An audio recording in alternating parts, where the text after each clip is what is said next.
Welcome to Two Chicks and a Horror Flick, a weekly horror movie review podcast. I'm Tawny Ray. And I'm Felicia Connor. Subscribe to get new episodes every Wednesday. We dive into trivia, drink a little whiskey, and of course, give our no BS opinions. Join our Discord server or message us on social media to talk all things scary. And if you like the show, consider supporting us on Patreon. You can find all these links on our website, twochicksandahorrorflick.com. Thanks for listening. Now let's get scared. Welcome back. Today, we are going to be talking about The Sixth Sense from 1999, which was our patron pick. So thank you if you threw in your suggestions for this movie. And thank you to our patrons who voted on this movie. Yeah. Thank you. Yeah. So, Felicia, let's start it off with, what are you drinking? I am drinking this again, this groovy, bubbly rosé. And that is what I'm drinking. It's so yummy. I love it. It seems really good. Yeah. Where did you get it? What is that store by our house? Total Wine. Okay. Yeah. And it's just like, because so many times things like this are just like overly sweet, but this is just perfect amount of sweet and dry, like just perfect amount, nice bubbles, really great flavor. I really like it a lot.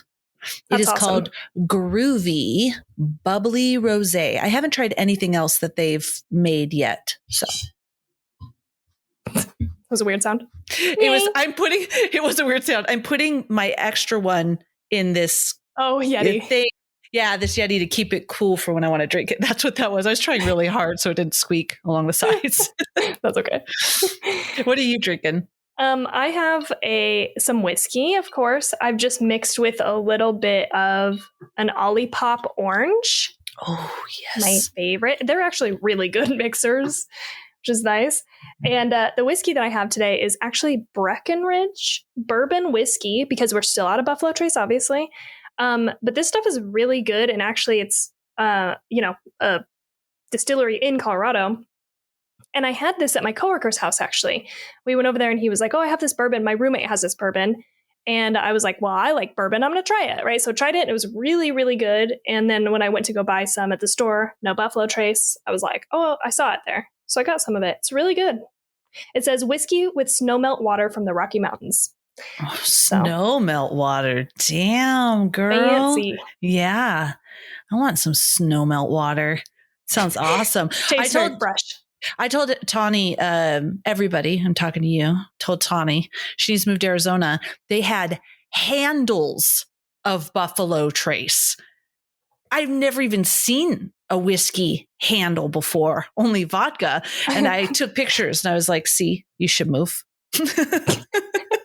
Yeah. Felicia and Haley are on a mission to get me to move to Arizona. Mm-hmm. Unfortunately, it's very expensive there. So never know. That's probably a no. We're trying to manifest it. We're trying to manifest your life for you, Tawny. Got it. Well, anything of note that you've been watching, listening to, reading? Yes. And I've tried to be a good girl and not like, oh, this is everything I've listened to, and just really choose the of note. And my of note watch, which I binged today, I'm just looking it up because I want to get it right, is called Inventing Anna. Yeah. And it is on Netflix, and it is about Anna Delvey, I think. Anyways, it has Julia Garner from Ozark and other things. I love her. I'm like addicted. I'm just like, oh gosh, she's so like smart and manipulative and like, oh my God, how does she get all of this done? And I'm in it. And I also really love shows that show just disgustingly, ridiculously wealthy people and how they live. I just love that stuff. So like just seeing like all these rich people and just how they live their lives in the show. And in one in particular, don't worry, I'm not giving anything away. There's a guest house. It's a guest house and the floors are heated and Okay. the air smells like sage or something. It's like, it's fun. It's fun. But Julia Garner I love her. Dude, she's really, really good in this. So I like that. I also watched the new Texas Chainsaw Massacre on Netflix, but I'm not going to say anything because that'll be our next episode. So yeah. Yep. I also watched it. Oh, you did? You also watched it too? Okay. It's so hard because Tawny is not only my co-host or the co-host of the show. She's my friend. And she's the first person I want to go to say what I'm feeling while I'm watching these movies, and I can't. I know we try really hard not to talk about movies beforehand, right? So I saw that you posted, actually, I created like a Spoiler City channel in our Discord for people to go and discuss it, like without having to put spoiler tags on it. And I'm like in there trying to like manage and change the settings like on the channel without reading anything in the channel. It was like kind of difficult. And then I saw you posted something in there and I was like, I can't read it. Can't read it. Yeah, I wrote it and deleted it and wrote it and deleted it. Like I was like, because I wasn't sure who could see it. And then I'm like, fuck it. Yeah, I'm just going to post it. People let me know if they're mad at me. I pre-apologize. Well, I changed it so that nobody can see it. Like unless you click on that channel. And so, yeah, hopefully nobody should be getting any notifications from that channel so that people don't accidentally see things that they don't want to see. Basically. Nice. What about you? I don't think I have anything to even mention. I watched all the newest episodes of Love is Blind because I'm a fucking masochist, I guess. Is that the right word? Yeah. When you So like harming yourself. Yeah. I'm just watching it and I hate it. And I'm like, these people are dumb. But, you know, sometimes you got to have something to just put on and do like have on in the background. So whatever. Nice. But I don't recommend watching this unless this is like your jam. But yeah, I think that's it. I mean, we watched that new J-Lo movie, Marry Me. It was all right. It was cute. Oh, okay. Yeah. Music was great. Like really, really good. Okay. And nice. you can't beat J-Lo. I mean, she's like fantastic and everything. She's such a good actress. It was good. Yeah. Yeah. That's all I got though. I haven't seen that yet. Nice. All right. We ready to get into it? Yes. That was anticlimactic, you guys. I'm sorry. I know. I'm just kidding. I watched this thing that you shouldn't watch. And just kidding. I'm kidding. I know, but that's true. Okay. Yeah. So we're talking about The Sixth Sense from 1999. Oh, sorry. I'm logging into my computer for my notes. Oh, I do want to report. Thank God. I have not dreamt about work for the last 2 nights. So that's good news. Nice. That is good news. Thankfully. Okay. That's my only update for you guys. Okay, so you had good updates. I only had that movie. Oh.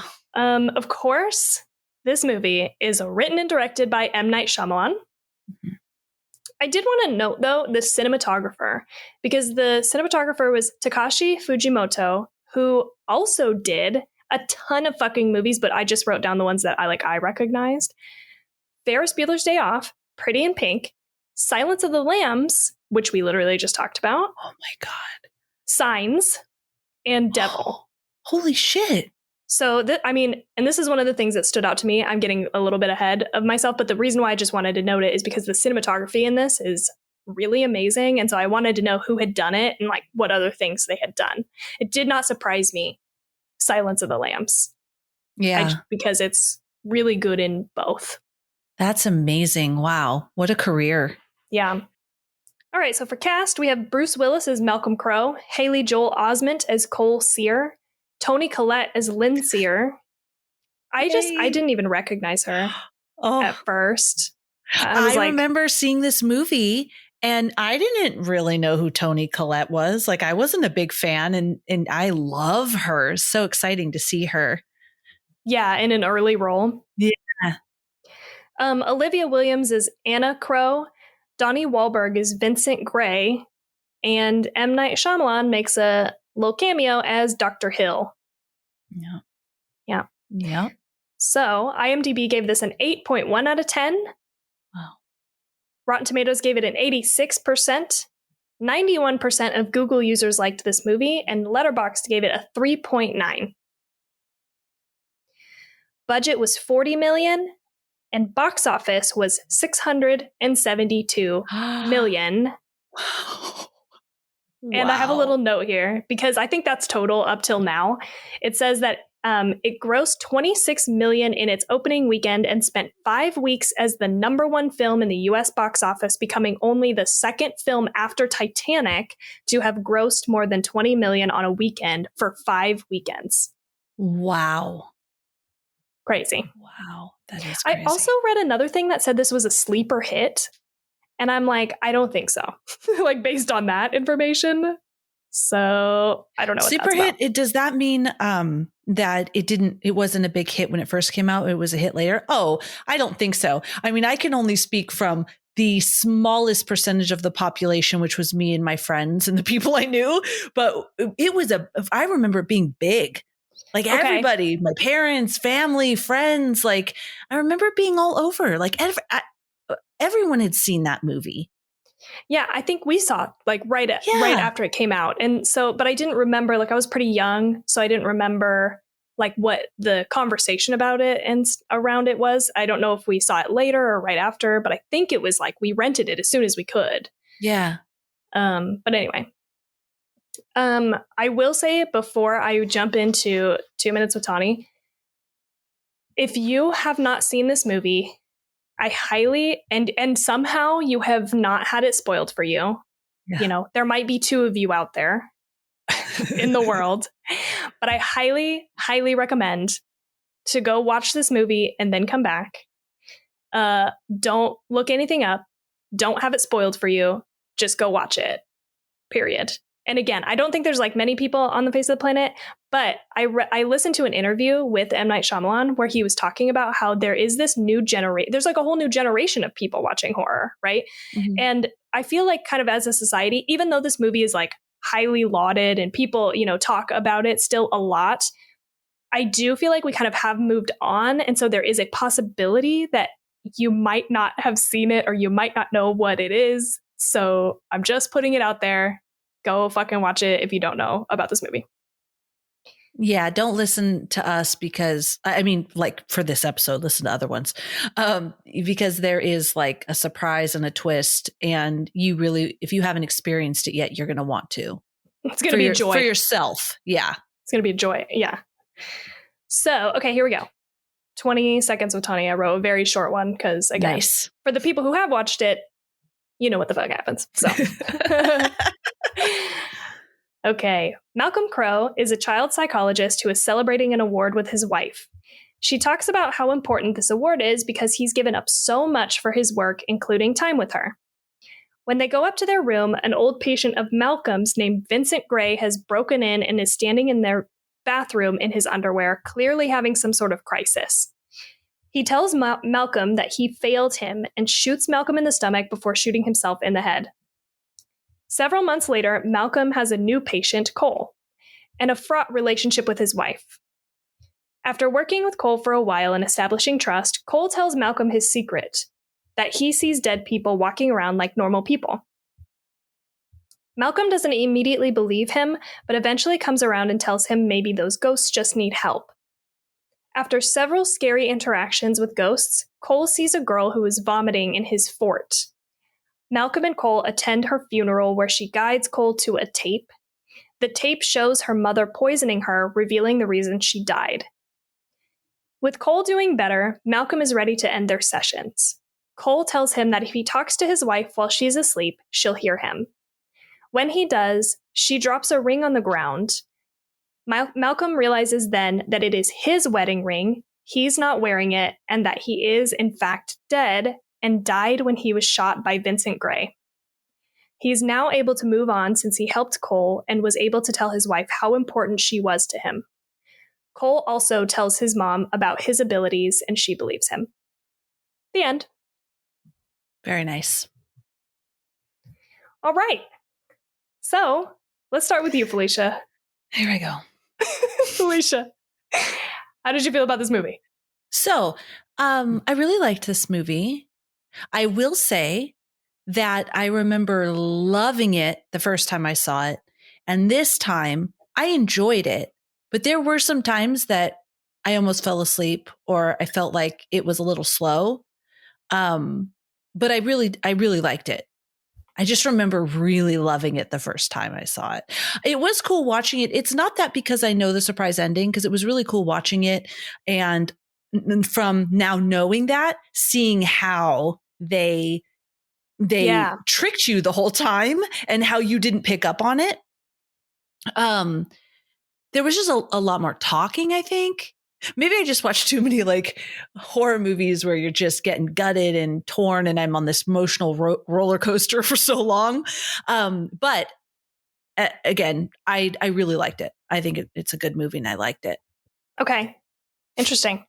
Yeah. For me. How about you? Yeah. I mean, first of all, I just want to say, thank you for everybody coming out and talking about our last episode in our Discord and everything. I thought Felicia was going to break up with me. Never. So I was really kind of worried coming into this conversation because I fucking love this movie. I think This is an incredible movie. And anyway, I won't say anything else because I don't want to like spoil the other thing, but it's interesting. I feel like now we're coming in opposite a little bit here. Because my experience was when I watched it, I was a kid. I mean, like I said, I think we rented it as soon as we could. And I don't think my grandparents knew maybe how graphic and scary this would be for a kid. So I must have been somewhere in the realm of, 9 or 10. And I remember this scaring me. Like not, I wasn't like having trouble sleeping or anything that I remember, but I remember being shocked as shit. The few moments that, I mean, yeah, they're quick and there's only a handful, but I feel like they're really, really effective. Like when you see the ghosts and what has happened to them. Oh, so effective. So it was really affecting to me. And I think I have like a nostalgic tie because of that, because I saw it when I was a kid. And I haven't ever gone back to rewatch it until now. Like I kind of remember, obviously I remember the twist and like all of that, but I couldn't remember specific details. So when I queued up the movie, well, hold on, I'll wait. Maybe that's where we'll start, is the first scene. Yeah. But I was like, oh my fucking God, this movie is incredible. Like, and I was afraid it wouldn't kind of hold up. And I don't remember, like, if you had asked me before, I would have been like, yeah, it's a good movie. It's a great movie.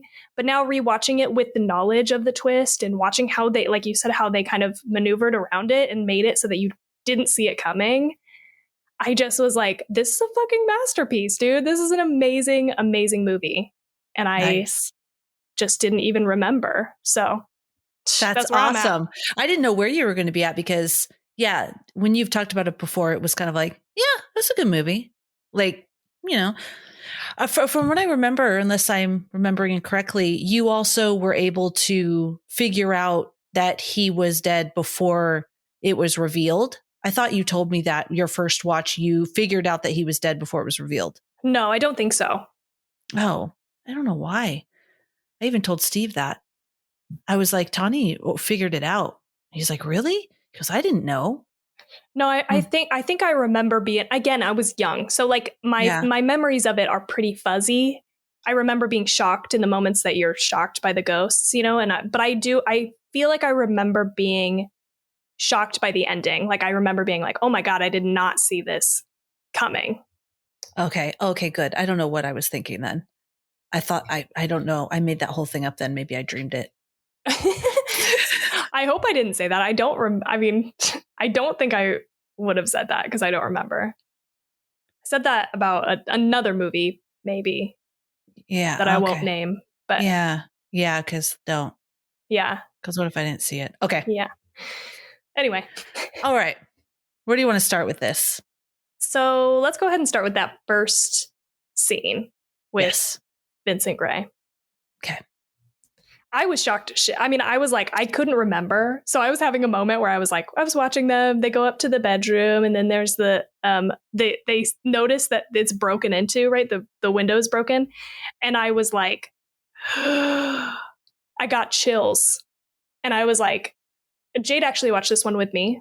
So we sat there and watched it the whole time together. And I was like, I fucking forgot. I forgot. Oh no, I have chills now. I don't know how that scene left my brain because it's also very like, I don't know. It's a very intense scene. Oh, so I was like, oh shit. Oh no, I was so excited. I totally forgot that scene too. There's like, just like you in Seven, there's certain scenes burned into my head that I remember. It was not this one, but it was a great scene. And I was like, is that Donnie Wahlberg? That's my very first note. Donnie Wahlberg, question mark? Because I only know that because of Dreamcatcher. Dreamcatcher, yeah. He looks exactly the same in both of them. So I was like, wait a second. I thought he did a great job. I thought that was a really powerful scene. I did start the movie teasing it a little bit, not teasing the movie, but the actress, because I watched it with Steve as well. How she was, she was reading what the award said, and they will know you and they will say things about you and they love you. I don't even know what she was just going on. And I was like, what if I did that to you, Steve? Like when you get your sales awards, they will love you, Steve. He goes, yeah, it is a little overly dramatic. Yeah. But then they moved up and they're doing their dance thing. And I was like, I don't know. There's something off with their acting. It's just kind of silly, but that's okay. But then, then the glass is there in the window and all of that happens. And I thought that was really good. And I thought Donnie Wahlberg did a really great job. Yeah, he was amazing. I will say if there's one thing, and maybe as we talk and you bring up things that you didn't love or whatever, maybe, you'll plant those seeds for me. But I was like, I couldn't find a flaw here in this movie except for I did not love her and her acting. Yeah. Like she was the one piece of it that I was like, I mean, she did okay in some scenes, but definitely this beginning scene, I also was like, this is a little weird. But then when they were dancing and stuff, I did think like, oh, this is cute. Like I do feel like they had chemistry and they felt like a real couple who had been together for many years. Like I thought all of that was good. It just was that first. It's like anytime she has extensive dialogue, like it's like not as good. Yeah. I was trying to give it the benefit of the doubt. Like I'm sure there's people out there that speak that way, Yeah. I don't know. And she's a pretty small. Listen, she's a pretty small amount of the movie. The rest of the acting in this movie is like fucking top notch. Okay. You put anybody in that role, maybe they wouldn't have shown, right? Because there's so much amazing acting happening next to her. I don't know. Who knows? Well, first of all, that little boy is out of this world. I mean, wow. Yeah. And Toni Collette, I would say those two are my favorite. Okay. Toni Collette's, I cried. I had an emotional reaction to the very end. Probably my favorite scene is the ending scene where he opens up to his mom and he shares about grandma and she realizes her reaction to him. Like she wants to give him space and she doesn't want to make him feel like he's crazy, but how does she wrap her mind around it? Is my son crazy? Like you could just see all these things going through her head and she's not saying a word. And then he mentions about her mom or for grandma, his grandma. And the things that she told him, and she realizes, oh my God, this is true. I had tears in my eyes. That was my favorite scene of the whole movie. I just thought such like perfect, beautiful acting with those two in that scene. But those are probably my two favorite people in the whole movie. In the movie. Okay. Mm-hmm. I thought Toni Collette was also great in this.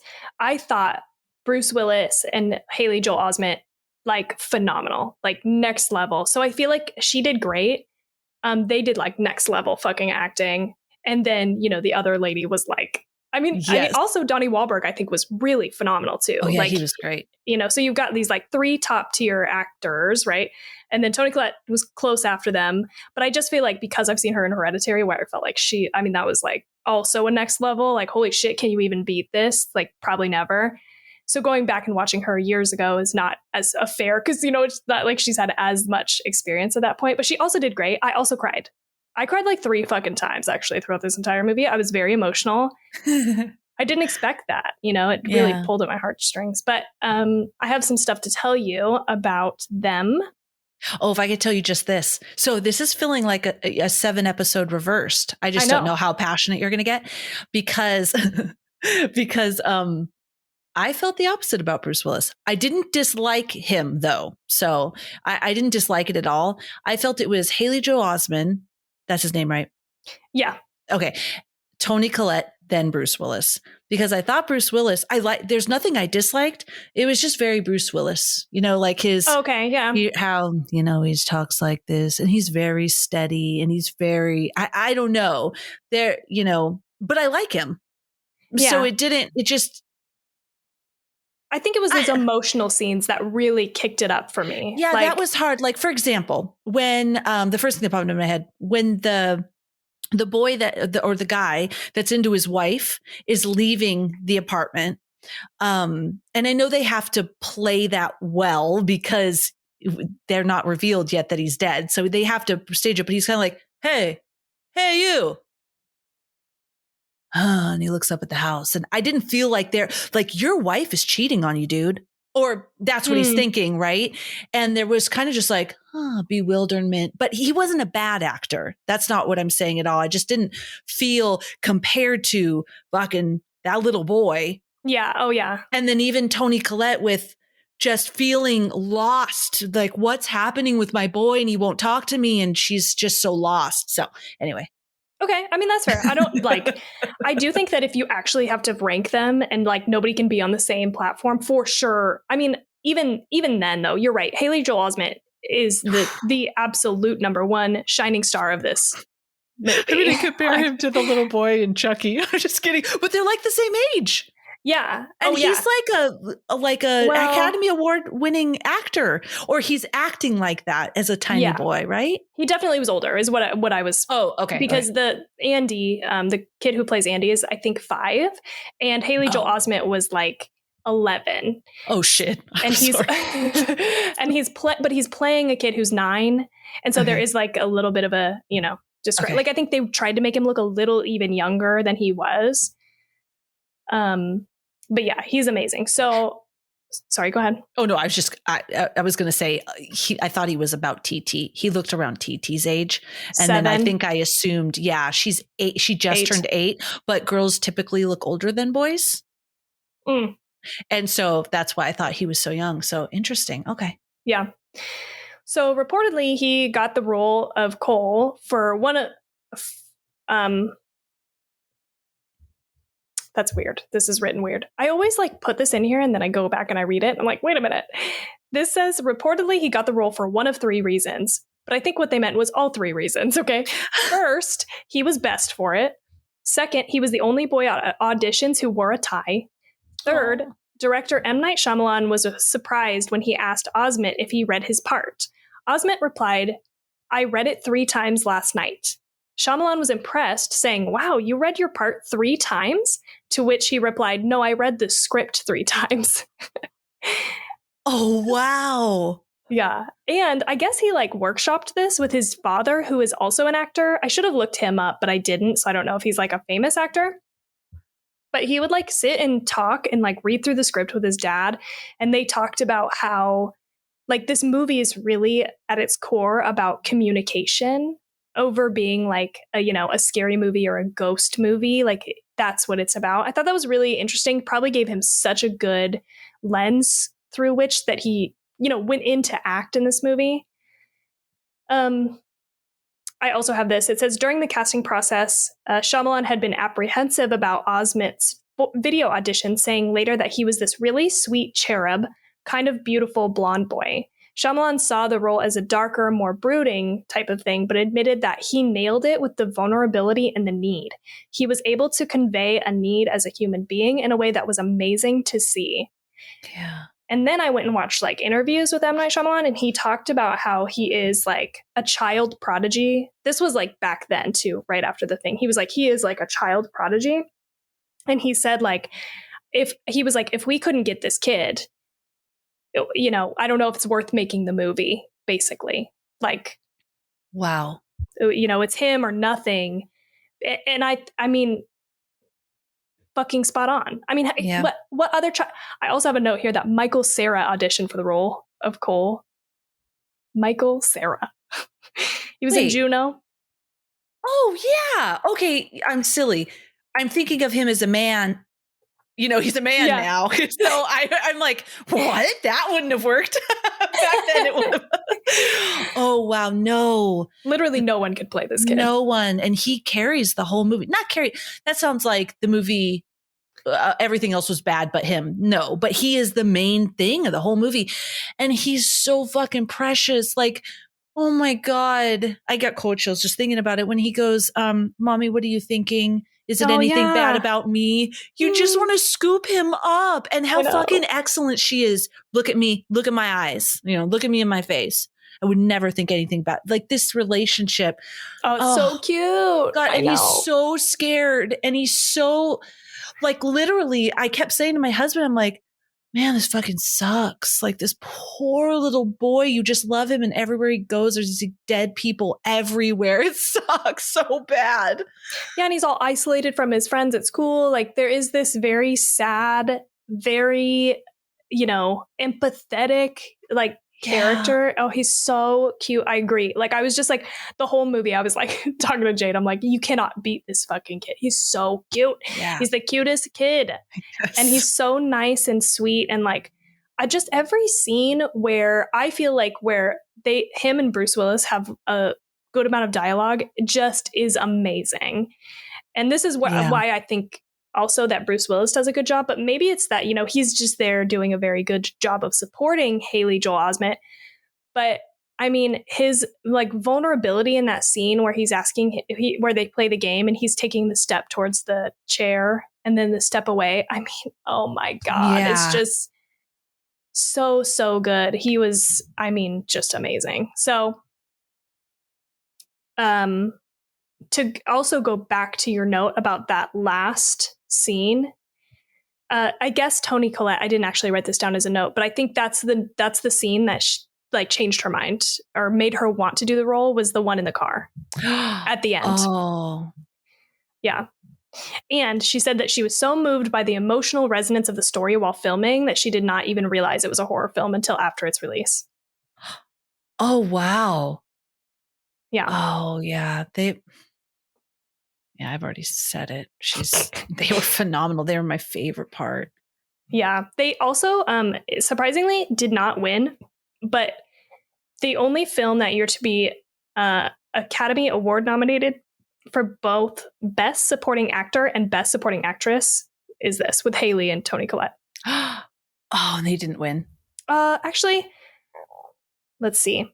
I wonder who did win. A lot of times when I look back at who did win, I go, oh, yeah, that was really good. Yeah.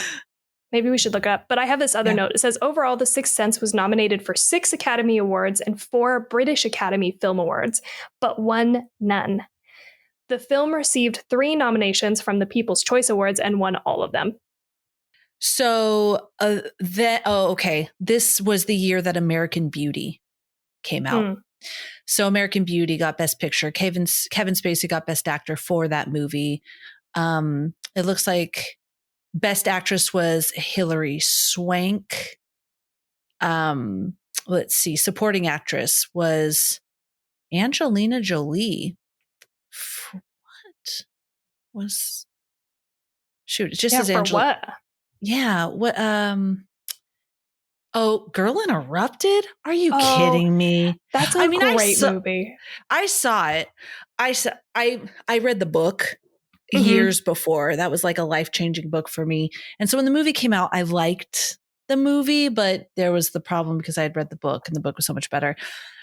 I think Toni Collette was better than her in Girl Interrupted, but that was a good performance. I'd have to watch it again. It's been years. I know, me too. Yeah, I don't remember. I remember really loving that movie, but I don't remember details about performances. I loved American Beauty.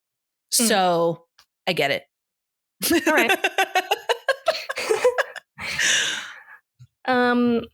Okay, where to go from here? Let's see.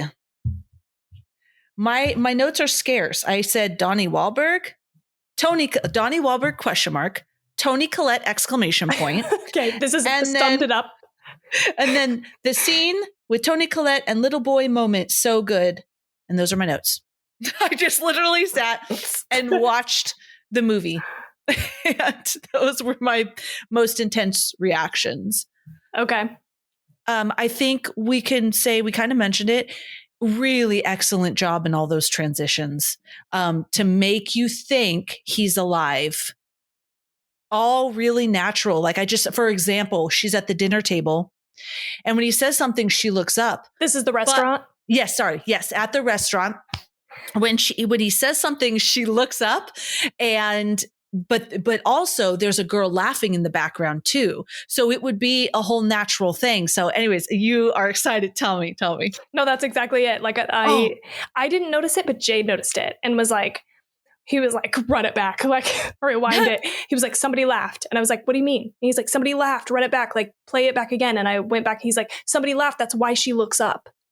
Yes. And I was like, what? It like blew my mind. I was like, oh my God, I didn't even like pick up on it. Yeah. It was, yes, the motivation. I mean, this whole thing is just amazingly done. And like even rewatching, knowing that he is dead, you can so see why this movie got everybody's ass. I mean, it's just like, I love that moment too, where she says happy anniversary, because you can read it as mad and you can also read it as sad, because I also told him to rewind it. I wanted to watch it again through the lens of he is there, she's mad, and then go back and watch it again as if he's dead and she's sad. And it hits both. Yeah. What kind of fucking I mean, this is the moment that I do think she really does well. Yeah. You know what I mean? Happy anniversary. Yeah.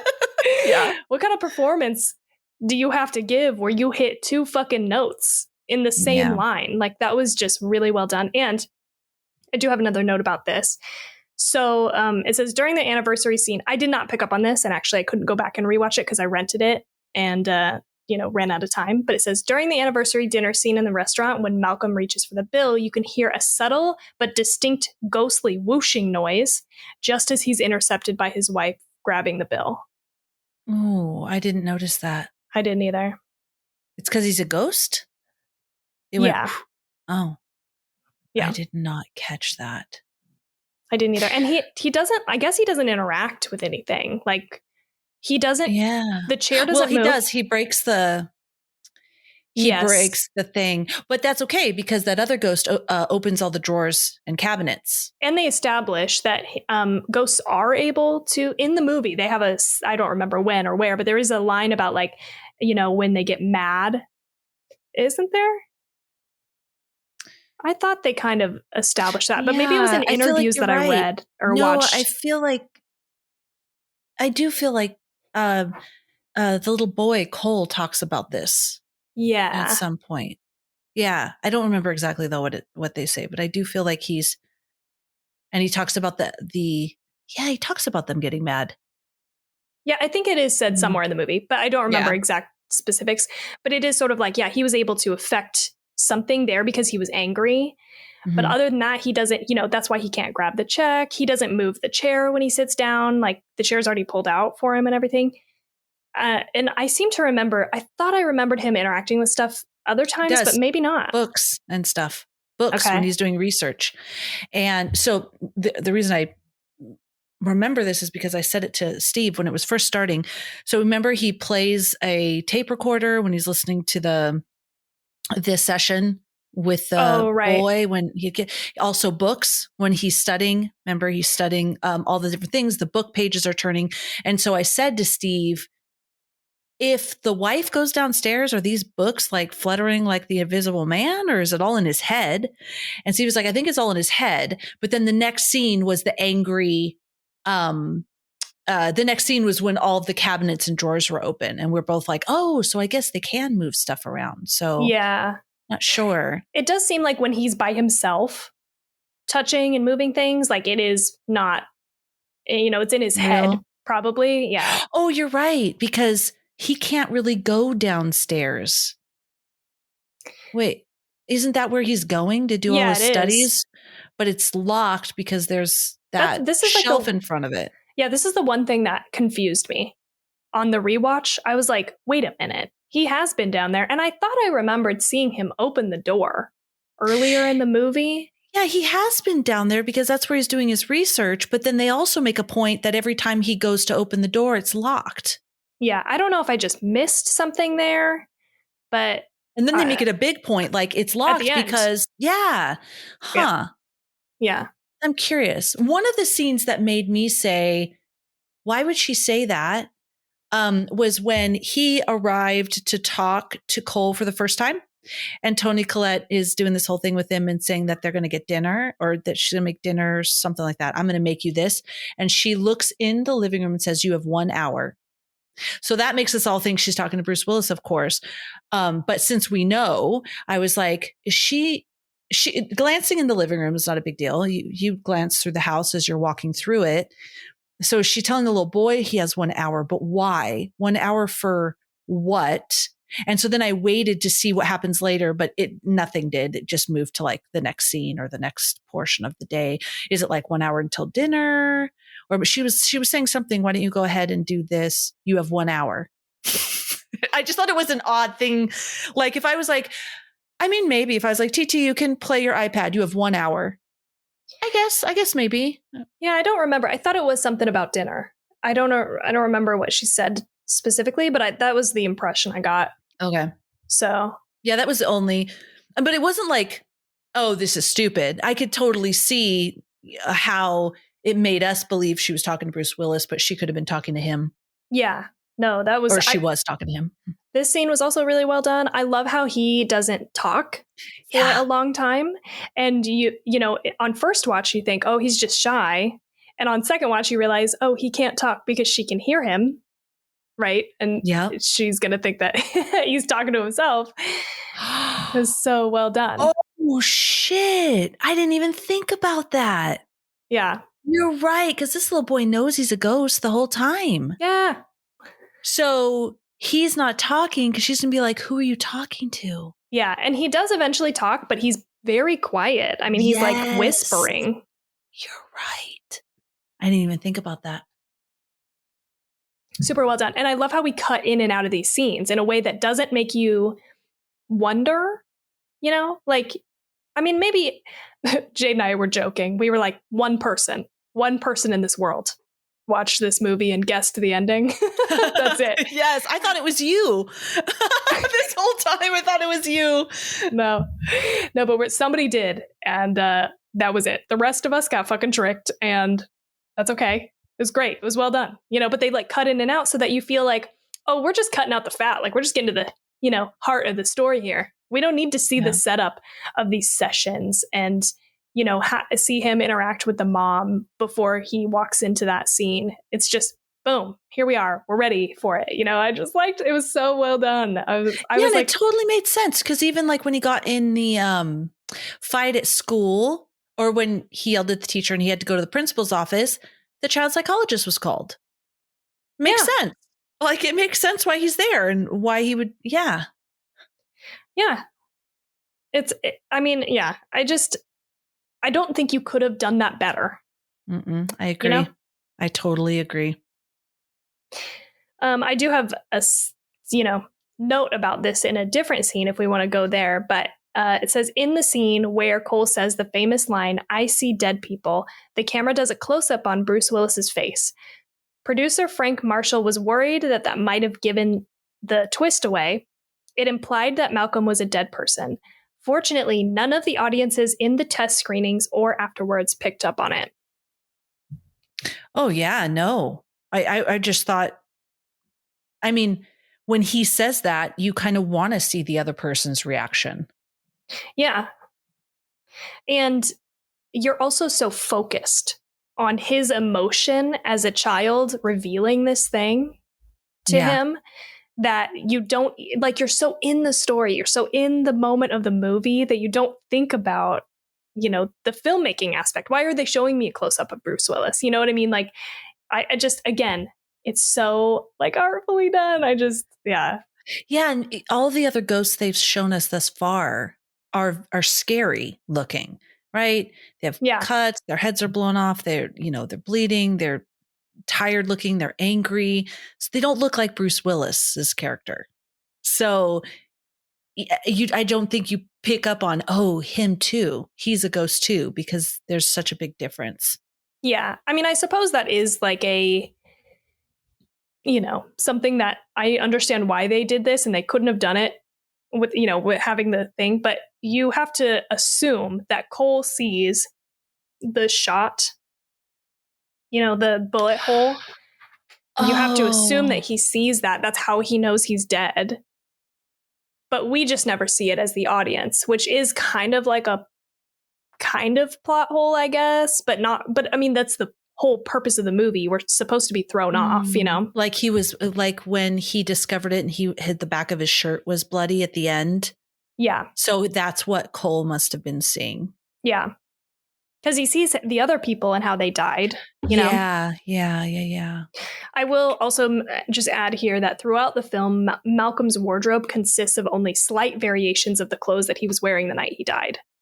Yeah. So yes. This is a very subtle nod. Did not pick up on it. So TT was playing her iPad at the time. And so the first scene she was watching, and then she looked away.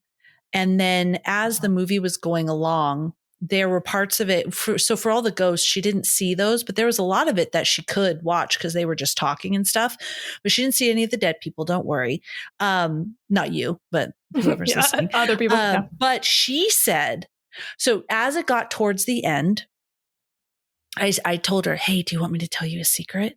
And she was like, yeah, tell me a secret. So I told her the big reveal, and she goes, oh my God, that's why he's wearing the same clothes. I was like, I didn't even realize that. Yeah. She's like, that's why he's wearing the same clothes. And yeah, she did see the part with the little girl ghost. And I think that made her not scared of it. Like she thought that was neat that he was helping the little girl ghost. Oh, so yeah. At the point where the ghosts weren't scary now, like when he was scared of the ghost, that the ghosts were needing his help. So the ghosts were actually nice and they were friendly ghosts in pain, and he was helping them. And she thought it was so sweet when the ghost girl told him to give her little sister the doll. Yeah. And she's like, oh my God, that's so sweet.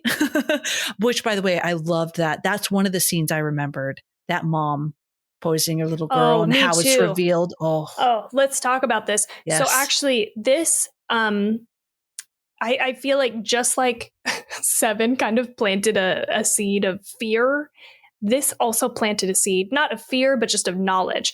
Like when I think of Munchausen's by proxy, this is the image I get in my head. Because I think my grandparents had to explain to me what was happening. Because, they don't say that in the movie or anything, what it is. But and as a kid, you're not even putting together that this mom is trying to kill her kid. Like that doesn't even make sense. Yeah. I mean, I had no idea. So they had to kind of explain to me like, yeah, she's putting the cleaner in the food to keep her sick. And it's this thing called Munchausen by proxy, I think at the time they called it Munchausen's, not knowing, I think maybe at that point we didn't know potentially, or they just were like, this level of detail is enough for this fucking 10-year-old. I don't know. But that's what I think of. This is the mental image I think of, is putting cleaner into food. And so I don't know. It just informed the way that I thought of that moving forward. I do think that I read something about the pop culture, there's been so many pop culture references to Munchausen's by proxy. It's been in, I don't remember, but a ton of fucking shows and episodes and movies and stuff that I read this list. And I was like, yeah, this seems like it's like one of those things that you think is going to be a bigger deal. At least when I was told about it as a child, I thought it was going to be way more prevalent, like quicksand, I was taught how to get out of quicksand. Literally have never come across quicksand in my entire life. It's like this, where you think, and I think there's also an element of it being dramatized for TV. It's probably not exactly like this, but this is a weird roundabout thing. But Eminem talked about this, right? In one of his songs with his mom having this and keeping him sick. And when I think of this and what that looks like, I think of putting some sort of cleaning solution or whatever in food to keep the kids sick. And now we're back to the Super Bowl. So did you watch the Super Bowl? The halftime show. I know you did because we talked about it. Oh God, I cried during it. I absolutely loved it. Absolutely loved it. I teared up a little bit. Yeah. Yeah. I fucking felt super moved. I love a halftime show. Yeah. Yeah. Well, this is all the music I grew up with. And even through college, high school, college, just fucking loved it, man. And then Tupac, that little appearance when they had overlooking LA, not the real Tupac, of course, guys, that would have been epic. He's not dead. He's really not dead.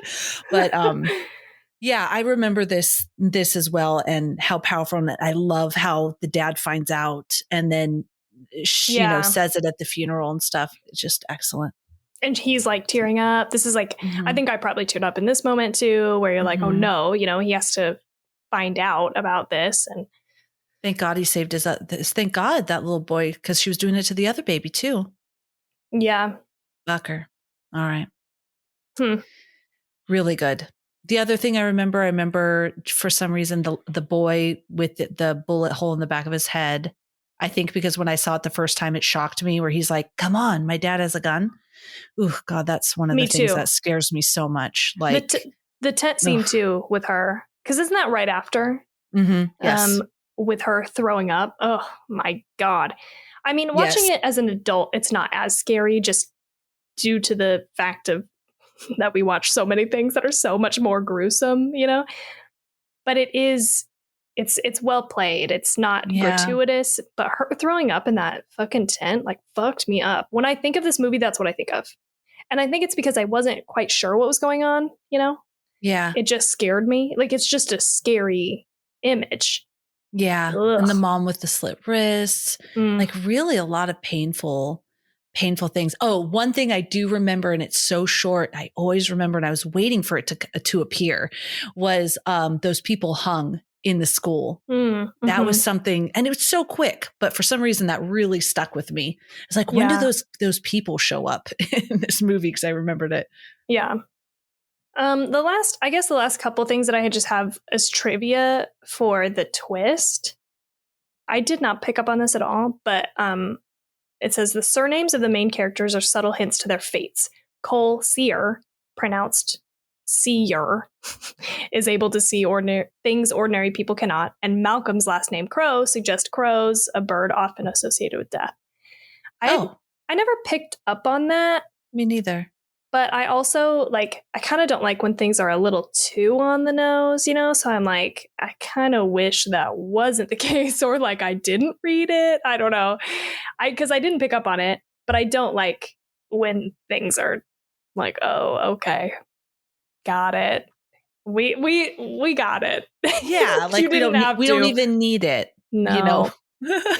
No. But the last thing that I'll say just about the twist that I thought was really interesting from a writing perspective is that I watched, some interviews with M. Night Shyamalan, and he talked about how he didn't come up with the twist and then try to write a story to fit into that twist.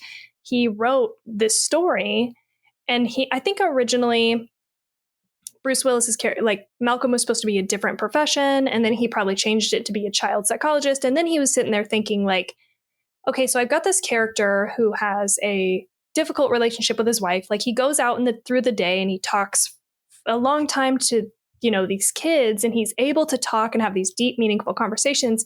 And then he comes home and he can't talk to his wife. Why is that? Why can't he? And that's kind of what spurred the thought of, oh, it's because he's dead, I guess. Yeah. So that's interesting, because I think that's a really interesting way to go about it. And I haven't read fully the book On Writing by Stephen King, but I know from Jade reading it that he's a proponent of this. He's more of a proponent of character writing versus plot. You come up with a plot and try to force stuff to fit in. But I also am how could you write the story without that in mind? I can't figure out how it would have come about, and then how you go back and change it. I don't know. Yeah, because you're absolutely right. Stephen King, he talks about how oftentimes he doesn't even know how it's going to end. The characters lead him that way, or he has an idea and it's totally different. But this in particular, the ending is like so key. So, I mean, it just seems like it's a good, even if he wasn't dead, it's a great story and he helps him. But I mean, he's like, he has to be dead to really make that impact, I feel like. So how can you not know that that's what was going to take place? Yeah, I don't know. That just blows my mind. I mean, maybe he went back then and rewrote a bunch of stuff. That's the only thing that I can imagine. I will say that, I'm just going to defend him for a second. I feel like M. Night Shyamalan gets a really bad rap. I feel like people talk shit about him and have for a very long time.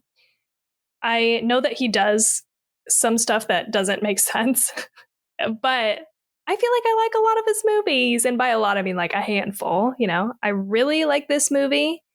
I like Signs. I liked The Village, which I know is very divisive. A lot of people really hate that one. But like, I feel like he, had a few hits.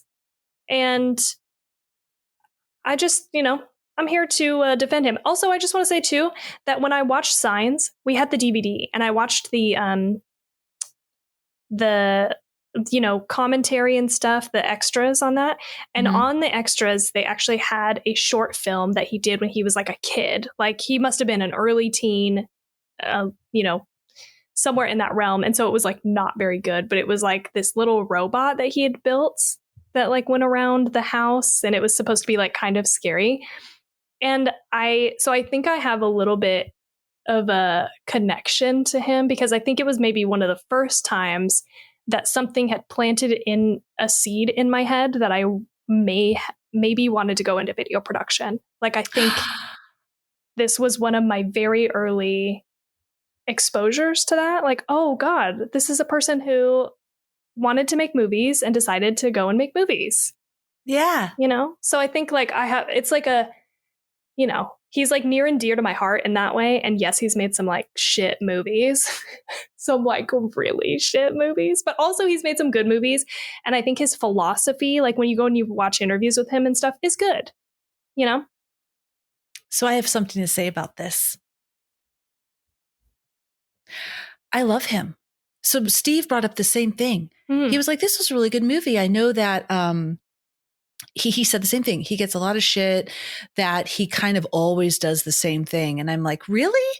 I didn't even know that. And he's like, yeah. And I'm like what? And he goes, and I'm like, I loved like Sixth Sense. I really liked The Village. Sorry, everybody. I liked it a lot. Okay. I also liked Unbreakable. I remember liking it. I would have to watch it again. I saw it when it came out and I remember liking it when it came out. I don't remember a whole lot about it. I also liked that one with the trees. I didn't hate it. The Happening. Whoa. The Happening.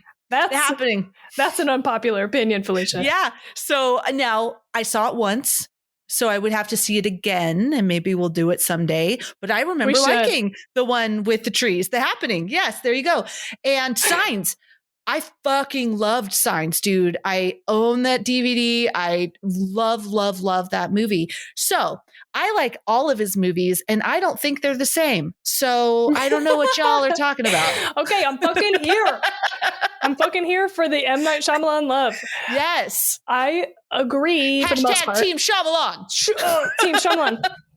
I like the way that he talks about things too. Like you go and you listen to these interviews and he's like, focused on this plot driven. Again, I don't, you look at the later movies and a lot of them have twists and you are sort of like, okay, well, you have to be at somewhat focused on making a twist. You know what I mean? To be able to do this many twists. But I don't hate it. There are a couple of movies that I'm like, okay, like for sure the last Airbender movie, like let's just pretend that this never existed. He didn't make it. It's awful.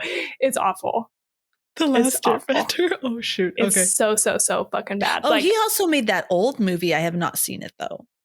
Oh yeah, the new movie called Old. Yeah. Sorry. Yes. The new movie called Old. From 2021. I haven't seen that either. I also haven't seen Unbreakable, but I hear people say really great things about it. Split was great. I watched Split. I liked Split too. Yep. The Visit was okay. Okay. I'm just ruining a lot of movies that we're probably going to do in the future. But maybe if you see it again, you're like, I don't remember The Visit. Yeah, I don't know if you've seen it. Yeah, it was a little bit more recent, but I think I saw After Earth. Maybe I didn't. I'm not. I think After Earth is Will Smith and his kid, that right? one. Yeah, I don't remember it 100% though. He was a producer on that. Let me look at the director ones. The ones that stick out to me that I didn't like are The Last Airbender, obviously. I just want to let's just wipe that from the cinematic history. It didn't exist. And then The Happening is also one that was, I liked parts of it. We should definitely do this one because I think it would be an interesting conversation. I would like to see it again because I remember liking it, but again, I don't remember a whole lot about it. Yeah. But anyway, we're fucking here for M. Night Shyamalan. Yes, we are. We're going to defend his ass, okay? And bring it. You guys can bring it. I ain't scared of it. I'm scared. I just think all of y'all are jealous. Jealous because he wanted to make movies and he came up and he did his thing and you guys are just jealous.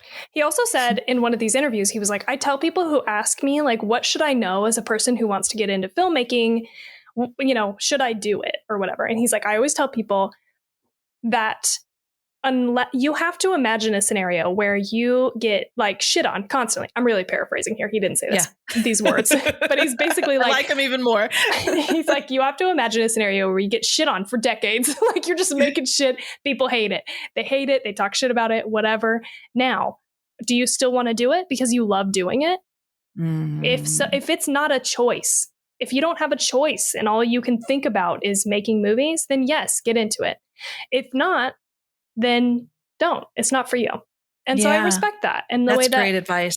He does get shit on all the time and he does keep making fucking movies. And, you know, I'm like, okay, great. This is at least somebody who is like committed to their vision. And, you know, obviously I think he had a lot of great first time hits. So he is set up in the way that he can continue to make these movies and can continue to have them be misses. But even if he wasn't a success, it does feel like he would just keep going. You know what I mean? Like, and I can respect that from like an artistic point of view. Yeah, I think that's really great advice for anyone doing things in the creative field. Yeah. You think about it. If you're a writer, a painter, or any creative field where you're creating from your heart and soul and your vision, and then you have to put it out into the world, people are going to shit on it. Do you still want to do it? Yeah, you can, and if you just can't not, then it's for you. You know? Yeah. Great advice. Yeah. We're your fans. So I just have a couple more really general points of trivia about the movie. So in 2007, the American Film Institute ranked it as the number 89th greatest movie of all time. This was one of the newest entries from the list from films that were released between 1997 and 2005. Nice. And I also thought this was interesting, and maybe I should have put this somewhere else, but he talked about like how fast the situation happened. So he like finished writing the script like 2 days before it went for sale. It sold in like 4 hours, I think. And then they were shooting like 6 months later. And the guy who bought it, I should have put this fucking in here, but I didn't. The guy who bought it, I think, was the president of something, some kind of production company. President of something. Let me look it up. Okay, I'm sorry. Of Hostess Donuts. I don't know. Some president bought it. It was weird. They did it anyway. They made this movie. No. Okay. David Vogel, then president of Walt Disney Studios. Why couldn't I remember that? Read M. Night Shyamalan. Definitely not Hostess.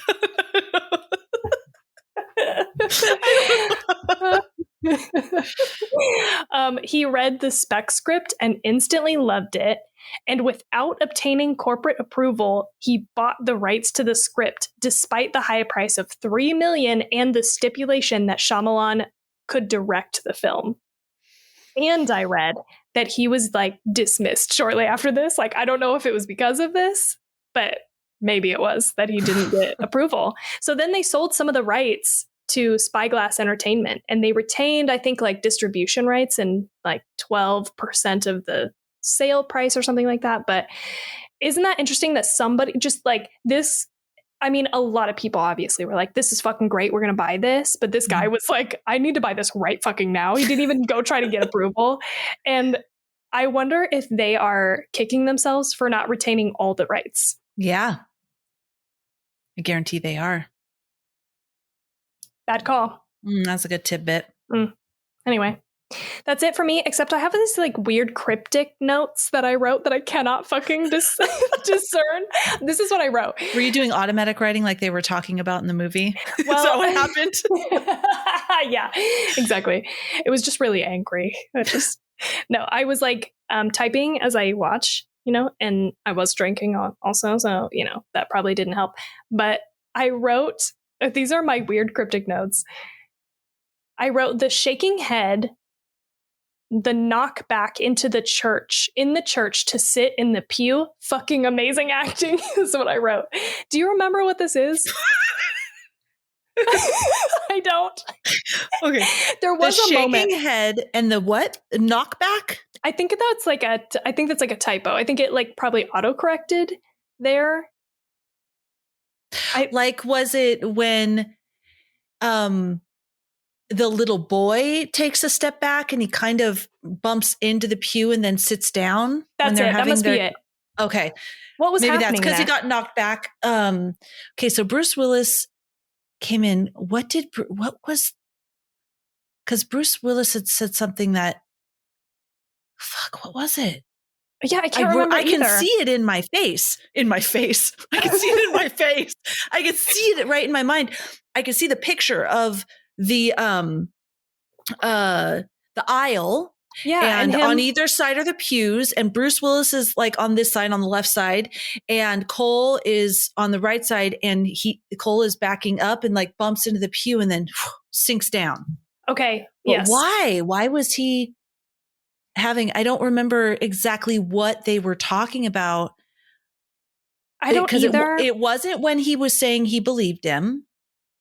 Because at that point he was up at the top, remember, with all his little army guys when Bruce Willis came back to say after he heard the tape and realized that that Cole was telling the truth. So it wasn't that. Yeah, I can't remember either. I can't either. There was this moment where he shook his head and it was so fucking subtle. That's what I remember liking about it, is that it was so I love Cole, right? Yeah. I love I think so. Now that you say that, I do seem to remember it was him. I think these subtle emoting moments are my favorite, like where there's just a tiny hint of something on somebody's face. And it was the slightest shake of a head. And I just was like, that was fucking great. Yeah. Well, so I do remember it. So yeah. What a great little boy. What a great little actor. I mean, I can tell you something that is in my notes, but it just triggered a memory of mine. Several years back. Okay. This movie is the reason I don't watch director's cuts. Because several years back, I watched the director's cut and was like, oh, thank God they cut this movie. Really? If there was like an extra scene with him and his little army guys in the park talking to Bruce, there was a lot of talking that was cut. And I remember specifically going, that's why they have a separate director's cut. And I've not watched a director's cut again because I just assumed they know what they're doing and they cut all that shit out. Yeah. That is what I remember. Something else I remember from this movie. Interesting. Okay. I also wrote, this is my not so cryptic note. I wrote later echoes in Stir of Echoes. Like this movie reminded me of Stir of Echoes. I think Stir of Echoes might have come out.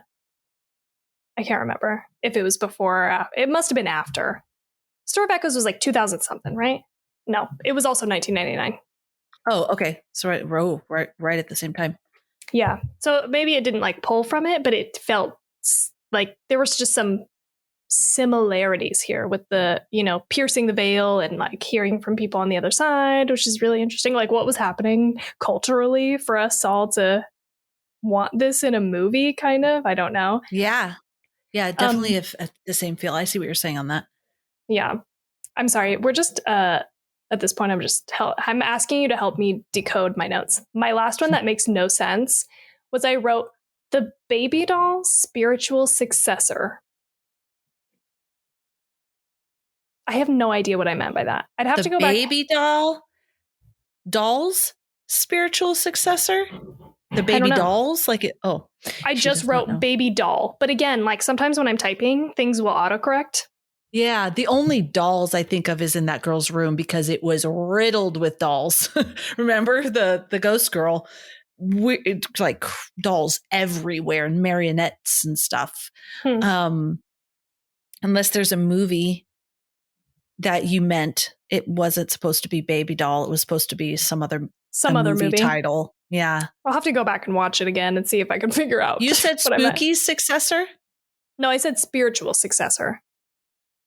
Like there's another movie I think that I meant was so like curious. The spiritual successor to this movie. Do you think Stir of Echoes? Maybe. Maybe I wrote it twice and I didn't realize or something. Baby doll. That seems like way far. Babadook? I know. It was the Babadook, dude. Was it really? It was. Oh, shit. Yes. Dude, totally. Good call. Good call. Yes. This was it because of the mother-son relationship. Yes. Oh, yes. Yes. Yes. Nice.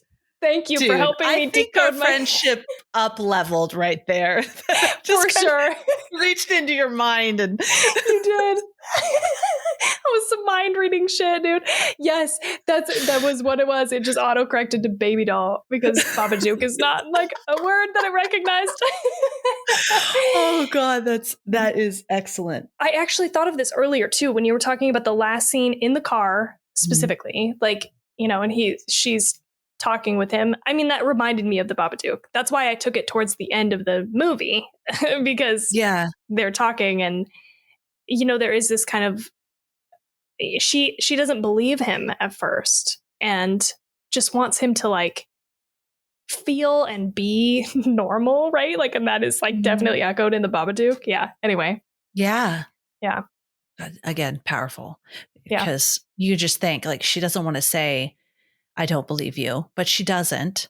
Your mind would immediately go to mental disorder, some type of mental health disorder. That's what you would think initially and immediately until he proves it. But so that is my very favorite scene. What's your favorite scene of the movie? My favorite scene. That's really tough.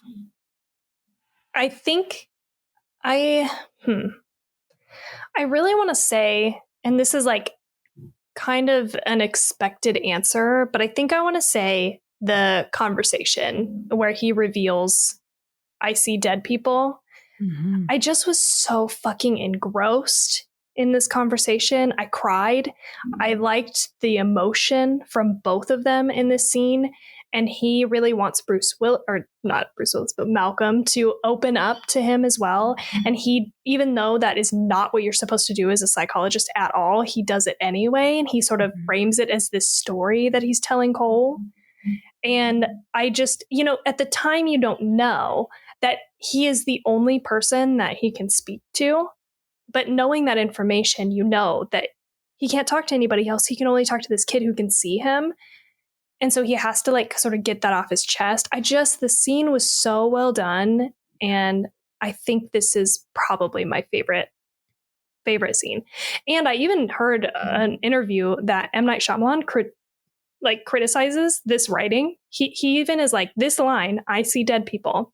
He's like, it's a little overwritten. It, you know, looking back now, I wrote it for a kid who was younger than Cole is. And so it's like something that a 6 or 7-year-old would say. It's not something that like a 9 or an 11-year-old would say. But I don't get that as a viewer. Like I actually really liked the way that he phrased it. And even still, even with it becoming a joke, you know, and people joking about it constantly, I think it still hits. And it's such a beautiful way to say what he's trying to say. And then even the follow-up line where he's like in coffins or something. I don't remember what Bruce Willis says, but in coffins. And he says, no, walking around like normal people is so, they don't know they're dead. Yeah. Chilling. I mean, I have chills just now thinking and saying it again. I think that's my favorite scene. And I know that's some basic shit, but here I am. That's an excellent scene. Absolutely beautiful pick. I love it. And you actually bringing that up. This is the first. So you I don't know how detached I am. I'm on social media and stuff. Like, I don't know why I don't see all these memes you're talking about, like with Seven. I've never seen one, still haven't. But this is the first one that I have seen so many jokes. And so when I think of I See Dead People, I do think of the jokes first, but it didn't impact my experience of this scene. Because he's so good. I just wanted to share that I have seen memes and jokes. She's seen them for this line. Finally, she was like, all these memes and all these jokes. I'm like, where are you seeing these things? I've seen a lot on Saturday Night Live, on all kinds, making fun of like the I See Dead People thing. Even M. Night Shyamalan too. Like it became like a joke of a person. Like I remember them making fun of him and like so many different things. But he shouldn't question himself in this line based on all of this shit that people are making fun of, because in the movie it's not funny and it's delivered beautifully. And I also think it's a really natural thing for a child to say. I mean, if he was like a 15, 16-year-old, like, then maybe I might question. Even then, though, I actually don't know. Yeah. I feel like I can defend this a little bit because I see ghosts. Okay. That's boring anyways. Just saying it is like, great. But it's like the dead aspect of it. I see dead people. They're wrists are slit, their heads are blown off. You know what I mean? It's that how they died element to I See Dead People versus I See Ghosts. What does that mean? It's like ghosts. Is it like Harry Potter ghosts? Or is it like, like, I don't know. I think it's a good choice of words. I agree. I liked this dialogue a lot. And dialogue in this movie, I noticed, and I said to Jade, actually, I said, you know how, you seem to highly prioritize acting. I also think acting is a big deal. I think for me, I put dialogue as my number one, probably. Like if your dialogue is shit, I can't get into the movie. Yeah. I think this movie has great dialogue. Really, really, really strong dialogue. And I agree with you on that. I think that's why I'm like, yes. Like this is all shit people would say. Yes. Yeah, I agree with you. Also on like acting for me is first and foremost, whatever they're saying. If they're acting good, I'm believing it. So I can see that with the dialogue. Okay. Yeah. And the dialogue is excellent. Yes. And so I'm like, don't listen to those haters. M. Night Shyamalan. Okay. Nah. They're jealous. Oh my God. Are we ready? Because I'm not. I think I want you to go first. Okay. This is really hard. Okay, yeah, I'm ready. I'm just going to go for it. I don't even know what I'm talking about. Okay, so this one was really hard. Like I don't even feel solid with the score. I'm going to give it right now. Okay, wait 1 sec. we might just have to talk this one out. Yeah, we might need to talk this out. Okay. I'm really struggling with the score. I'm really struggling with the score because on some of the movies that I rated, I can see like, oh, okay, maybe I liked it as much as this one, but after talking to you about it and like all the really cool things that were done within the movie and the acting, it's like throwing me off a little bit. So I think where I'm gonna go is my initial instinct is it's not bad either, is to give it a 4.7. Okay. Because I'm looking at, did I like it as much as Midsommar? I gave a 4.75. The Grudge, I gave a 4.75. But so then when I look at like, say, six, we don't even go that high. So that's not a thing. But like a 4.65 was the Babadook. And I do think I liked the Babadook a lot, but I think I liked it a little more than that. And then I was really having a good day because I gave Carrie like a really high score. And then I see like Child's Play. So these are the different movies that I was kind of like, and I did like it more than Child's Play. So I think I will do a 4.7. And I'm saying that, and I still feel like I'm just not sure, but that's what I'm going to say. Okay. So I'm not sure either. And I was kind of banking on our ability to talk about it. So like maybe your score would change, maybe mine will change. Like, 'cause I don't know. Yeah. Let's talk about it. But I was like, for me, I was like, I mean, I just left feeling like this is an incredible movie. I actually don't know what I would change. I don't have any major problems with this movie. You know, I mentioned I didn't love the acting from that woman, his wife, but like she's such a small part of the movie that I really just don't think it doesn't affect a lot for me. Yeah. And I was like, I cannot come up with a reason why this wouldn't be a 5 out of 5, except that I wouldn't choose to just watch this movie. You know, like I wouldn't, I'm not like stoked to sit down and put it on and watch it. And it doesn't hold the same level of scary for me, which I do highly value. And that's kind of some of the stuff that I have given a 5 for, is stuff that really scares me even now as an adult. And it is scary, and it scared me as a kid. So I'm like, I'm really struggling, because I was kind of thinking like a 4.5, a 4.75, but I can't figure out why I wouldn't give it a 5 out of 5. Maybe just for the the artful twist and how it was executed throughout the movie. But I also am not like running through the streets screaming about like, you need to watch The Sixth Sense, but maybe also that's because everybody's seen it. You know what I mean? So I absolutely know what you mean. Because I will run through the streets screaming about like, you need to watch Audition, you know? Yeah. So when we were talking about the movie, the acting was phenomenal. I agree with everything that we were saying, and everything we were saying was good. That's the element that it's missing for me. I know you liked The Sixth Sense, not at the level I did. I'm just saying, any movie that you felt like, you said Audition. Like there was something when I was watching Seven or Audition. I've seen that 3 times now, and I still feel the same way. There's this giddiness, there's this energy, something about it where I just want to talk about it. And I didn't feel that with this. Although I appreciate the movie and I love the acting, I loved the twist. I really like this movie. I recommend people watch it. It wasn't tugging at my heart. We talked about this at another episode that I edited it out because we were talking a lot, but I was going back and forth. I was struggling with the score. I think it was actually when we were talking about The Witch and Caveat, maybe. Okay. Or Silence of the Lambs. It was one of those recent ones that we were talking about. And I was like, why am I not giving this a 5 out of 5? And it was that tugging of maybe I was talking about The Witch.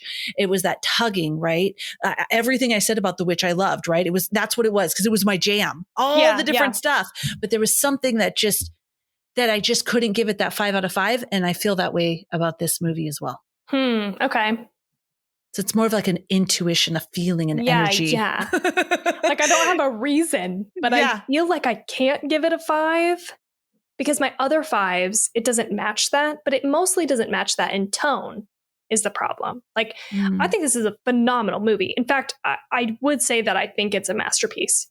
But I said the same thing about Midsommar, which is a 4.75 I gave. So maybe I need to level it on that same place. Split the difference between a 4.5 and a 5. So I think that's where I land. I think I'm going to give it a 4.75. You know what? You mentioned that about Midsommar. I'm going to do the same. That helped me. I'm giving it a 4.75 too. Okay. I'm not being a copycat. I was literally looking at Midsommar and like, did I like it more? Did I like it less? But you know what? They're totally different movies. And I have to give the kudos for the acting and the twist and all of that. So I don't think I should rate it less than that movie. So I agree with that. I'm going to do 4.75 too. Okay. Yeah. I feel really good about that. Yeah, it's that. And it's just something like you want to be filled with energy and excitement, that little extra, right? Like when we were talking about Black Christmas. Yes. Yeah. It was just like this, and you just want to tell people about it. That is a 5 to me. Yes. Yeah. Good point. Yeah. And I love this movie. It's a great fucking movie. It's a masterpiece. It was well done. The acting's not like, I really don't have a thing to complain about it about, but I just don't, I'm not going to be like, let me sit down and watch The Sixth Sense, you know? Yeah. I don't know. And it is kind of a bummer of a movie. Like it's a little bit more of a somber tone than I think some of the other ones that we choose to be fives. So maybe that's like what Audition, it is. Nothing somber about that. I'm just kidding. I'm kidding. But yeah, it's like, it's not, I mean, it is like, it's fucked, but it's fucked up, like it's a different vibe. It's different. It's a fucked up vibe where this hits on a lot of real life, painful things. Yeah. Making it somber, like the Babadook, I think was resonant. Somber as well. Yeah, good. It's resonant, but it's not like electrifying. I think that's kind of what we're saying is like, you watch something like Audition and yes, it's fucking like dark, but it's electrifying, right? You're like pumped up about it. So I love that. Resonant, but not electrifying. Yeah. Nice, Tawny. Thanks. I got words. I got words for you today. Well, this was a flippin' blast. I hope all of you had fun too. We'd love to hear what you think. Next week, you're supposed to say all this. I'm just going to keep going. Go ahead. Next week, we are watching the new Texas Chainsaw Massacre on Netflix. So, yes. Watch along if you haven't.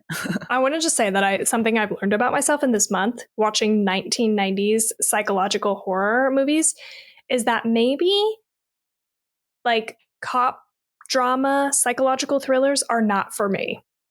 Like I think that's like a thing that I've just discovered, because then I started to wonder, why did I give Silence of the Lambs a 4? And I really, really liked and enjoyed that movie. But I think it's just because coming at it from that like cop detective angle just isn't my favorite, just like slashers aren't my favorite. That's why I think I also had problems with 7. So anyway, I'm just saying that to defend myself. Oh yeah, no, that makes a lot of sense. And I think I love those things. I mean, a lot of them came out in the 90s, and that's when I was in high school, and so I think a lot of those resonated with me. They were electrifying to me. Right. You have this nostalgic tie, to them. Interesting. Anyway, that was all. But no, I like that. That was a good little addition. Thanks. All right, guys, we want you to follow us. You can find us on Instagram at 2chicksandahorrorflick or 2chicksandahorrorflick.com. And that website has links to everything. If you want to buy merch, if you want to go to your favorite social platform, we're on there. You can find it there. And our Discord is popping. Thank you to everybody that's a part of our Discord. It's so fun. I'm constantly all digging the little notification sound it makes, and it's so much fun. So get in there. It's a blast. And what else, Tawny? If you want to support the show, you can go to our Patreon, or you can give us a rating and review on whatever podcatcher you're listening to us on. Apple Podcasts is the most popular, I think. So if you give us a little rating and review over there, we also read those on the show. So if you give us a review, we will read it. But that's it. So we will see you guys next week, and we hope you have such a good night. No nightmares.